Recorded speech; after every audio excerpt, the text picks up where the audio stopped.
Formula ఈ కేసులో అంటే కార్ల కేసులో కేసీఆర్ కుచ్చు బిగిస్తుంది అనేది న్యూస్ వస్తుంది సార్. అంటే గవర్నర్ గారు కూడా అరెస్ట్ చేయొచ్చు అనేది ఆయన ఆదేశం ఇచ్చినట్టుగా, అలాగే ఏసీబీ కూడా సీరియస్ గా తీసుకుంది ఈ కేసుని అనేది విషయం తెలుస్తుంది. అసలు నిజంగానే ఆయనకి కుచ్చు బిగిసే అవకాశాలు ఉన్నాయా సార్ ఈ కేసులో?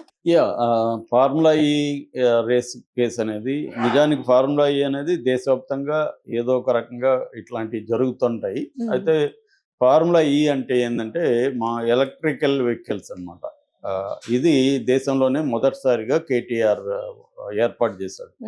మామూలుగా ఫార్ములా 1 అంటారు దీన్ని. ఫార్ములా 1 కార్ల రేస్ అనేది వెరీ పాపులర్ వరల్డ్ వైడ్గా. అయితే ఇక్కడ ఏంటంటే అవి ఏమో రెగ్యులర్ ఫ్యూయల్తో నడుస్తాయి. ఇక్కడేమో దాని ఏమంటారు క్రిస్టల్ ఫ్యూయల్ అవి ఏమంటారు. ఇక్కడ ఏంటంటే ఎలక్ట్రికల్ వెహికల్స్ని వాడి రేస్లో పాల్గొంటాం. ఇది 2023లో చేశారు. మన నెక్లెస్ రోడ్ వైపుగా. నెక్లెస్ రోడ్ అంటే ఇది ఎన్టీఆర్ గార్డెన్ ఉంది కదా, ఆ రోడ్లో నెక్లెస్ రోడ్ అది, ఆ రోడ్లో చేశారనమాట. సో ఆ రోడ్లో దాదాపు 2 కిలోమీటర్ల 2.37 కిలోమీటర్ల దీంట్లో అది ఆ ట్రాక్ పెట్టి చేశారు. అది ఎందుకు చేస్తారు అంటే బ్రాండింగ్ అన్నమాట.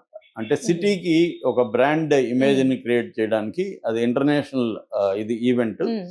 ఇంటర్నేషనల్ ఈవెంట్ చేస్తుంది. రీసెంట్గా కర్ణాటకలో కూడా చేశారు. సిద్ధరామయ్య ట్వీట్ కూడా చేశాడు. దాన్ని కూడా నిన్న కేటీఆర్ మీ కాంగ్రెస్ ప్రభుత్వం అక్కడ చేస్తే తప్పు కాదు, ఇక్కడ చేస్తే తప్పు అని కూడా అడిగాడు. అలాగా ఒక బ్రాండ్ ఇమేజ్ని హైదరాబాద్కి తీసుకురావడానికి కోసం ఆ రేస్ కండక్ట్ చేయడం అనేది జరిగింది.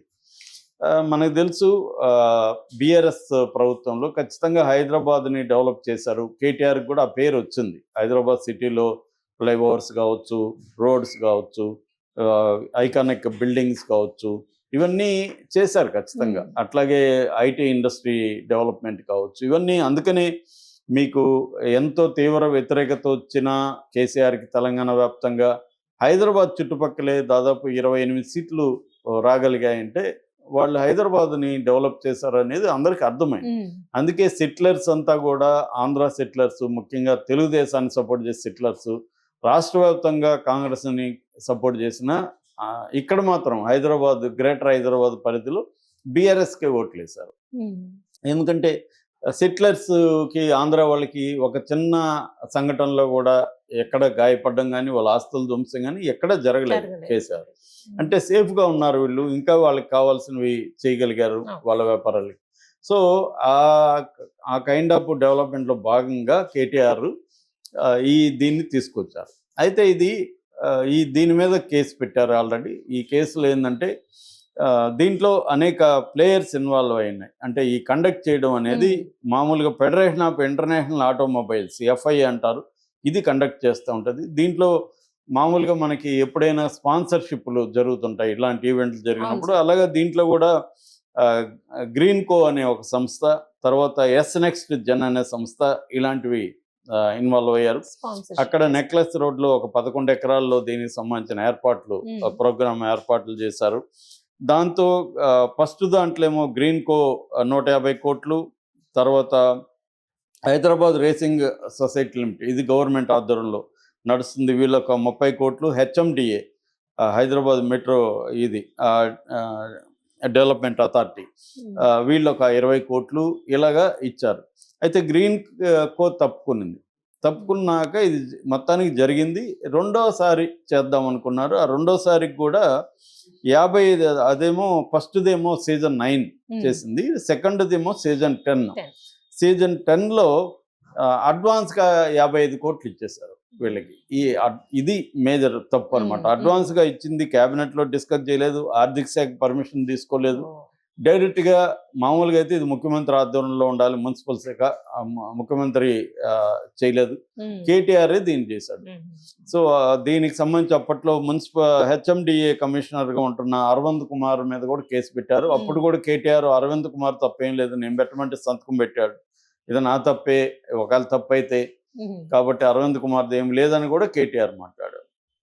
సో ఇప్పుడు దీని మీద కేసు మామూలుగా అప్పుడు ఈయన మినిస్టర్గా ఉన్నాడు కాబట్టి ఈయన మీద అవినీతి సెక్షన్ మీద కేసు పెట్టాలి. మన చంద్రబాబు మీద కూడా అప్పుడు ఇదే పెట్టారు. అప్పుడు కూడా చంద్రబాబు గవర్నర్ పర్మిషన్ లేకుండా నన్ను అరెస్ట్ చేయడం టెక్నికల్గా కుదరదని చెప్పి సుప్రీంకోర్టు వరకు వెళ్ళాడు. అది ఇంకా పెండింగ్లో ఉంది. మామూలుగా ఏంటంటే యాంటీ కరప్షన్ యాక్ట్ అనమాట. సో పీసీ యాక్ట్ అంటారు. So prevention of corruption act PC act అంటే ఆ పీసీ యాక్ట్ కింద మంత్రుల మీద కేసులు పెట్టాలన్నా, ముఖ్యమంత్రి మీద కేసు పెట్టాలన్నా గవర్నరు ప్రయర్ పర్మిషన్ ఉండాలనేది 17A అనే ఒక అమెండ్మెంట్, ఆ సెక్షన్కి సంబంధించిన అమెండ్మెంట్ ఒకటి జరిగింది. ఎందుకంటే ఎవరి మీద అంటే వాళ్ళ మీద కేసులు పెట్టేస్తున్నారు అని చెప్పి ఒక అమెండ్మెంట్ చేశారు. ఆ 17A ప్రకారం మంత్రి మీద, ఈయన మంత్రి కాబట్టి మంత్రి మీద పెట్టాలంటే గవర్నర్ పర్మిషన్ ఉండాలి. అందుకని రేవంత్ రెడ్డి చాలా హుషారుగా జగన్ చేసిన తప్పు చేయకుండా రేవంత్ రెడ్డి ఏం చేశాడంటే గవర్నర్ పర్మిషన్ కోసం లెటర్ పెట్టారు.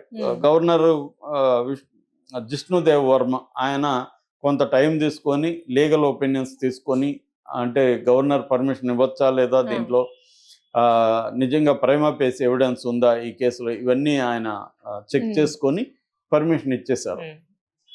పర్మిషన్ ఇచ్చేసరికి చకచక వేగం అందుకునింది. సో మన సిఎస్ శాంతకుమారి ఏసీబీకి లెటర్ రాశారు, దీంట్లో మీరు ఇన్వాల్వ్ కండి, దీన్ని టేకప్ చేయండి అని. అట్లాగే క్యాబినెట్లో దీన్ని చర్చించారు, క్యాబినెట్ కూడా ఓకే చేసింది. అంటే ఒక మెథడ్ ప్రకారం రేవంత్ రెడ్డి ప్రభుత్వం జాగ్రత్తగా వెళ్తుంది. అంటే ఒక కేసుని ఎలా బిల్డప్ చేయాలి అనేది గత అనుభవాలు, చంద్రబాబు అనుభవం ఇవన్నీ చూసుకొని ఎక్కడ దొరకకుండా రేవంత్ రెడ్డి ప్రభుత్వం తొందరపడట్లేదు. అంటే మనం వచ్చిందే వాళ్ళని లోపలేసేయాలనేది కాకుండా ఒకసారి అరెస్ట్ చేస్తే అది వాటర్ టైట్ కేసు అని, అలాంటి టైట్గా ఉండాలి కేసు అనేది జాగ్రత్తగా చూసుకుంటూ రేవంత్ రెడ్డి ప్రభుత్వం వెళ్తుంది. ఎక్కడ ఎమోషనల్ డామినేట్ చేయకుండా, అంటే వాళ్ళకి మీద కసి ఉండొచ్చు, రేవంత్ రెడ్డికి పర్సనల్గా ఉండొచ్చు, కాంగ్రెస్ పార్టీకి ఉండొచ్చు. ఎందుకంటే 10 ఏళ్ళు వీళ్ళు వాళ్ళని వేధించారు. పర్సనల్గా రేవంత్ రెడ్డిని ఇంట్లో బెడ్రూమ్లో ఉంటే లాక్కుపోయారు. చివరి కూతురు పెళ్లికి కూడా ఆయన ఏదో నేరస్తుల్లాగా జైలు నుంచి తీసుకురావాలన్న పరిస్థితి ఏర్పడింది. సో అర్ధరాత్రి అరెస్టులు ఇవన్నీ జరిగాయి. రేవంత్ రెడ్డికి అనేక విధాలుగా వేధించారు. మీడియా చేత రేవంత్ రెడ్డికి యాంటీగా, రేవంత్ రెడ్డి దొంగ కబ్జాకారుడు అన్నట్టుగా ప్రచారం చేశారు. ఇవన్నీ రేవంత్ రెడ్డిని పర్సనల్గా వేధించారు, కాంగ్రెస్ పార్టీని వేధించారు, వేరే ప్రతిపక్షాలను వేధించారు. ప్రతి కేసీఆర్ ప్రభుత్వాన్ని విమర్శించే గొంతుల మీదంతా కూడా నిర్బంధాన్ని ప్రయోగించింది కేసీఆర్ ప్రభుత్వం. చివరికి అరగోపల్ లాంటి వాళ్ళ మీద కూడా ఊపా కేసు, అన్లాఫుల్ యాక్టివిటీస్ కేసు, అంటే ఒక రకమైన టెర్రరిస్ట్ లాంటి కేసు అన్నమాట, అట్లాంటి కేసులు కూడా పెట్టింది. సో అయితే ఇక్కడ ఏంటంటే రేవంత్ రెడ్డి ప్రభుత్వం ఏదో రివెంజ్ మోడ్ అని త్వరగా కాకుండా ఒక ఆర్గనైజ్డ్గా తీసుకుంటూ వెళ్తుంది. అందుకనే కేసీఆర్కి కూడా అరెస్టులు కాకుండా కమిషన్లు వేయడం, విద్యుత్కు సంబంధించిన ఎలక్ట్రిసిటీ పర్చేజింగ్ మీద కమిషన్ వేసింది, వాటర్ ఇరిగేషన్ ప్రాజెక్టులకు సంబంధించి కాళేశ్వరం లాంటి వాటి మీద కమిషన్లు వేసింది. అంటే కమిషన్లు వేసి పక్కాగా కమిషన్ రిపోర్ట్ బేస్ చేసుకొని కమిషన్లో తేలింది కాబట్టి మేము అరెస్ట్ చేస్తున్నాం అనే ఒక ఎక్కడ రివెంజ్ అనేది కాకుండా ఒక పద్ధతిగా ప్రజా ధనాన్ని దుర్వినియోగం చేశారు అని ప్రూవ్ చేసి ఆ తర్వాత కోర్టుకి వెళ్ళడం అన్న ఒక మెథడ్ రేవంత్ రెడ్డి చాలా కన్స్ట్రక్టివ్గా జాగ్రత్తగా తీసుకెళ్తున్నట్టుగా కనబడుతుంది. అలాగే ఇప్పుడు కేటీఆర్ కూడా ఈ కేసులో ఖచ్చితంగా అరెస్ట్ అయ్యే అవకాశం ఉంది. రెండోది, ఒకసారి ఇప్పుడు డబ్బులు అనేవి ఇన్వాల్వ్ అయితే డబ్బులు అనేవి లాండ్రీ జరుగుతుంది. లాండ్రీ అంటే క్లీనింగ్, మనకు తెలుసు. లాండ్రీ అంటే మనీ లాండరింగ్ అంటే డర్టీ మనీని క్లీన్ చేయడాన్ని మనీ లాండరింగ్ అంటారు. దీని మీద PMLA, prevention of money laundering case. So PMLA చట్టం అనేది వెరీ స్ట్రాంగ్ అనమాట. దాంట్లో సపరేట్ క్లాజెస్ ఉంటాయి. బెయిల్ అంత ఈజీగా ఇవ్వరు. బెయిల్ ఇవ్వాలంటే ట్విన్ కండిషన్స్ ఉంటాయి. పిఎంఎల్ఏ 45 సెక్షన్ ప్రకారం ఒక వ్యక్తికి బెయిల్ ఇవ్వాలంటే ఆ వ్యక్తి నేరం చేయలేదని జడ్జి నమ్మాలి, ఈ వ్యక్తికి బెయిల్ ఇస్తే మళ్ళీ నేరం చేయడాన్ని కూడా జడ్జి నమ్మాలి. అట్లాగే మామూలుగా బెయిల్ దాంట్లో 15 మినిట్స్ కంటే ఎక్కువ టైము ఆర్గ్యుమెంట్స్కి ఇవ్వద్దని సుప్రీంకోర్టు అనేకసార్లు చెప్పింది. కానీ పిఎంఎల్ఏ చట్టం కింద 2 రోజులు కూడా పబ్లిక్ ప్రాసిక్యూటర్ ఆర్గ్యూ చేయొచ్చు. కాబట్టి వెరీ వెరీ డిఫికల్ట్. బెయిల్ ఇవ్వాలనుకున్నా కోర్టులు ఇవ్వలేని ఒక కండిషన్స్ ఆ పిఎంఎల్ఏ చట్టంలో ఉంటాయి. అందుకని ఇప్పుడు రేవంత్ రెడ్డి ప్లాన్డ్గా ఈడీని దించే ప్లాన్లో కూడా ఉన్నాడు. అంటే ఏసీబీలో ఈయనకేమన్నా బెయిల్ వచ్చేస్తే త్వరగా బయటకు వస్తాడు కాబట్టి ఈడీలో ED, పిఎంఎల్ఏ ఉమ్. కవిత కూడా పిఎంఎల్ఏ కిందనే ఆమె 6 నెలలు జైల్లో ఉంది. కాబట్టి అదే మెథడ్ లో రేవంత్ రెడ్డి ఒక ఆర్గనైజ్డ్ గా ప్లాన్డ్ గా వెళ్తున్నట్టుగా కనబడుతుంది. సో అందువల్ల ఈయనకైతే ఉచ్చు బిగుస్తున్నట్టే కనిపిస్తుంది. ఎప్పుడు అనేది చెప్పలేం కానీ ఖచ్చితంగా జైలుకి త్వరలోనే కేటీఆర్ జైలుకి వెళ్ళే అవకాశం ఉంది. అది ఆయనకు కూడా అర్థమైపోయి ఆయన కూడా నేను జైల్లో వెళ్తే యోగా చేసుకుంటా అవి ఇవి అంటున్నాను. నువ్వు ఏమన్నా చేసుకో, వీళ్ళకి సంబంధం లేదు కదా, జైలుకి పంపించడం వరకే వీళ్ళ బాధ. నువ్వు యోగా చేస్తావా, అక్కడ ఎక్సర్సైజ్ చేస్తావా, ఏమన్నా చేయి. సో ఆయన కూడా ప్రిపేర్ అయినట్టుగా థ్యాంక్ యూ సార్.